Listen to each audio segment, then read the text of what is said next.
امینہ صاحبہ تلاوت. السلام علیکم امیر المومنین. یہ تینوں کو اکٹھا بٹھایا ہوا ہے, سوشل ڈسٹینس کو نہیں رکھا ہوا. حضور یہ ماں بیٹیاں ہیں تو گورنمنٹ کی ہدایت کے باعث یہ بیٹھ سکتی ہیں اچھا اکٹھی. ان کے اچھا قانون کے مطابق بیٹھ سکتی ہیں. چلو ٹھیک ہے, دے دو پھر. السلام علیکم امیر المومنین. وعلیکم السلام ورحمۃ اللہ وبرکاتہ. شروع کر دو.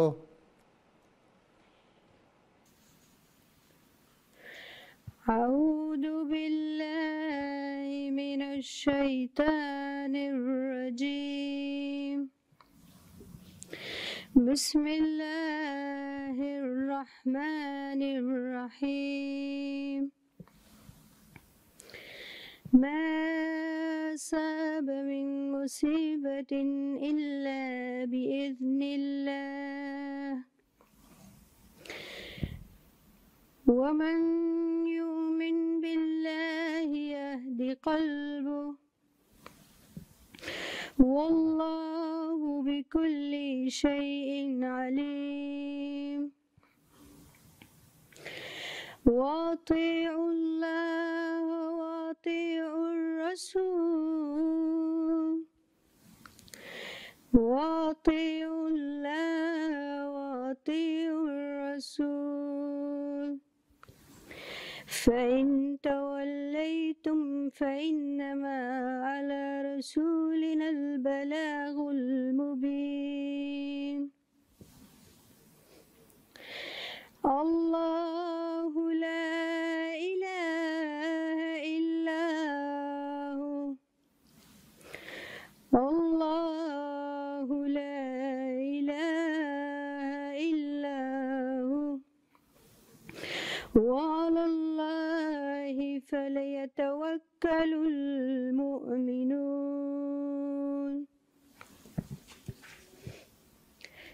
ترجمہ. In de naam van Allah, de barmhartige, de genadevolle. Er gebeurt geen ongelukken zonder toelating van Allah. En wie in Allah gelooft, hij leidt zijn hart en Allah heeft kennis van al dingen. Gehoorzaam dus aan Allah en gehoorzaam de boodschapper. Maar indien gij u afwendt, dan berust op zijn boodschapper alleen, de boodschap duidelijk over te brengen. Allah, er is geen God dan Hij. Laat de gelovigen daarom in Allah hun vertrouwen stellen. Jazakallah. جزاک اردو ترجمہ نورین رضا. السلام علیکم ورحمۃ اللہ. پیارے حضور، اب سورہ تغابن کی آیت 12 تا 14 جو ابھی آپ کے سامنے تلاوت کی گئی ہیں، ان کا ترجمہ بیان فرمودہ حضرت مرزا طاہر احمد خلیفۃ المسیح رابع رحمہ اللہ تعالی پیش خدمت ہے. اللہ کے نام کے ساتھ جو بے انتہا رحم کرنے والا، بن مانگے دینے والا اور بار بار رحم کرنے والا ہے. کوئی مصیبت نہیں پہنچتی مگر اللہ کے اذن کے ساتھ، اور جو اللہ پر ایمان لائے وہ اس کے دل کو ہدایت دیتا ہے، اور اللہ دائماً ہر چیز کا علم رکھتا ہے. اور اللہ کی اطاعت کرو اور رسول کی اطاعت کرو. بس اگر تم منہ موڑ لو تو جان لو کہ ہمارے رسول پر محض پیغام کا صاف صاف پہنچا دینا ہے. اللہ وہ ہے کہ اس کے سوا کوئی معبود نہیں، بس چاہیے کہ مومن اللہ ہی پر توکل کریں. جزاک اللہ. اچھا، شافیہ محمود اور رامتار نور، اردو نظم. السلام علیکم حضور. کیا یہ دونوں بہنیں ہو؟ جی. اچھا چلو پھر. منظوم کلام حضرت مسیح موعود علیہ السلام. مجھے اس یار سے پیوند جاں ہے، وہی جنت وہی دارالعما ہے، ورنہ اس کا کرو طاقت کہاں ہے، محبت کا تو ایک دریا رواں ہے، یہ کیا احسان ہے تیرے میرے ہادی، فسبحان الذی اخذ الأیادی، فسبحان الذی اخذ الأیادی، تیری نعمت کی کچھ قلت نہیں ہے، کہیں اس سے کوئی صاحب نہیں ہے، شمار فضل اور رحمت نہیں ہے، مجھے اب شکر کی طاقت نہیں ہے، یہ کیا احسان ہے تیرے میرے ہادی،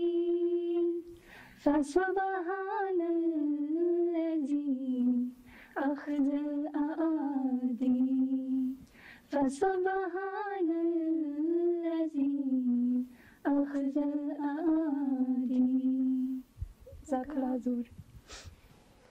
چلو ڈچ نظم Ochenstierk selber noch bei. De zon komt op, het licht verschijnt, de dag breekt aan, de nacht verdwijnt. Bloemen ontspringen uit de grond, woorden rollen uit mijn mond. Vogels zingen zijn loflied, hef je stem en zing mee met dit lied. Er is geen God dan Allah, er is geen God dan Allah. La ilaha illallah, la ilaha illallah. Er is geen God dan Allah, la ilaha illallah. Volg zijn boek, het zal je leiden. Volg zijn profeet, het zal je begeleiden. Barmhartig, genadevol, hij is alleen. Het licht van de waarheid schijnt om ons heen. Open je hart en laat God in. Ervaren het leven een nieuw begin.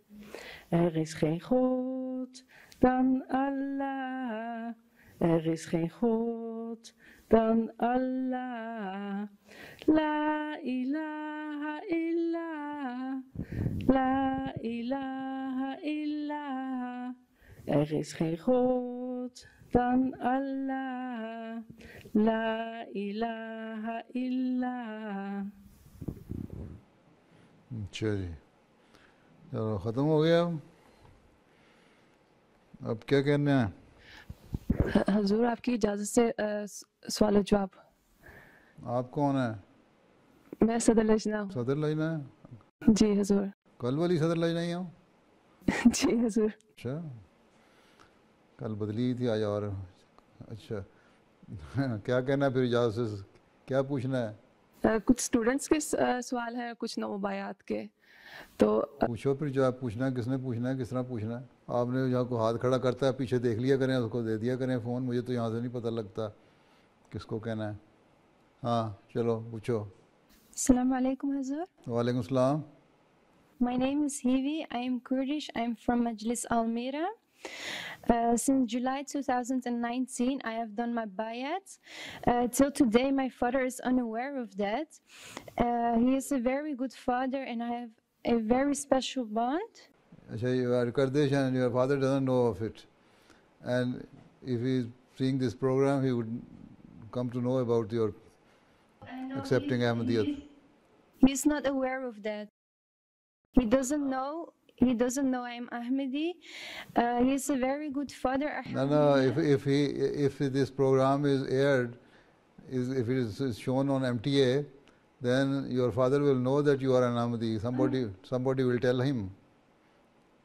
Then how can you face can you face his anger? Oh yes, with the help of Allah. Acha. Acha. Yes. So we should not show this program on MTA. Thank you. Don't worry about it. It's Acha. okay. Okay. Now, what is your question? Yes, my question is, I have a really good bond with my father, and unfortunately he doesn't know I am Ahmadi, and I really want to tell him, but he is, I don't know how to tell him because he's not really practicing Islam, and he is, yes, he just doesn't want me to practice Islam, and I don't know how Is he a Muslim?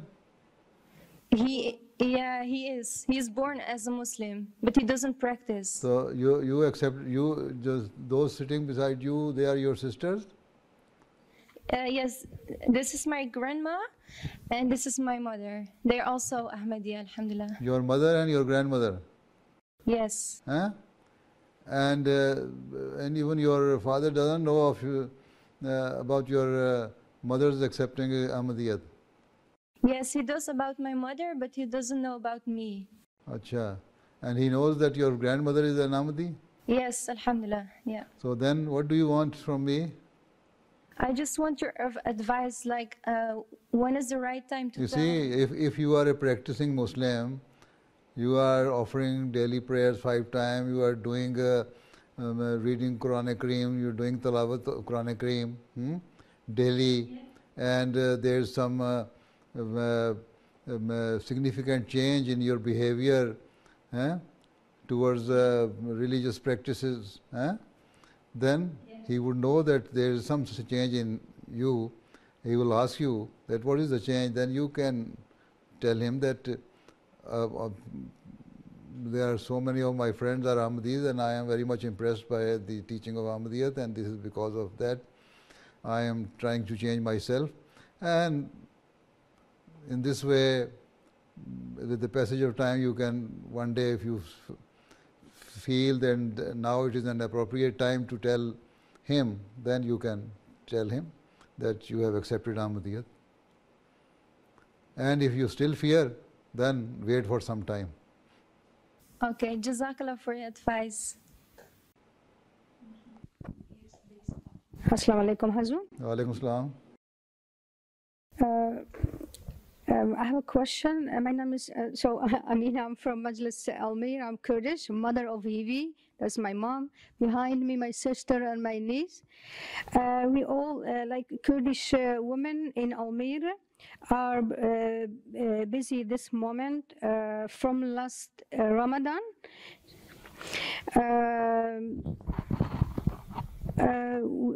So we are busy with online tabligh, alhamdulillah. Unfortunately, after Ramadan is a big group still going on, but that group is non-Ahmadi Muslim are busy to sorry,